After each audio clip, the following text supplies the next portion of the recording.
ছিল ৫ দশকের দাপুটে ক্যারিয়ার, ৪ শতাধিক সিনেমার এক শক্তিমান অভিনেতা। খ্যাতি পেয়েছেন বাংলা সিনেমার রঙিন নবাব হিসেবে। তবে নিঃশ্বাস ত্যাগ করলেন গভীর দুঃখ আর কষ্ট নিয়ে। বলছি কিংবদন্তি অভিনেতা প্রবীর মিত্রের কথা। কয়েক বছর ধরে ভুগছিলেন বার্ধক্যজনিত রোগে, আর মৃত্যুর আগে শেষ কটা দিন যেন তার অসহায়ত্ব আর যন্ত্রণা বেড়ে যায়।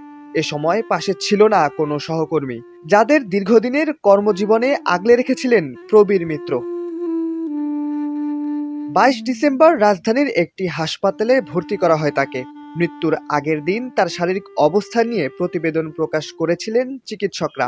এ সময় তার ছোট ছেলে জানান, সরকার কিংবা শিল্পী সমিতি থেকে কেউই আসেননি তাকে দেখতে। চিকিৎসার ব্যয় বহনেও রাষ্ট্রীয় কোনো সুবিধা পাননি তিনি। ২০০০ সালে হারিয়েছেন প্রিয়তমা স্ত্রীকে।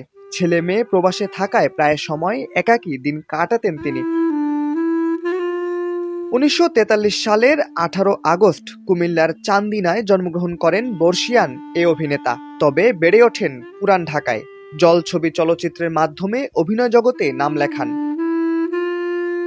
১৯৪৩ সালের ১৮ আগস্ট কুমিল্লার চান্দিনায় জন্মগ্রহণ করেন বর্ষীয়ান অভিনেতা প্রবীর কুমার মিত্র।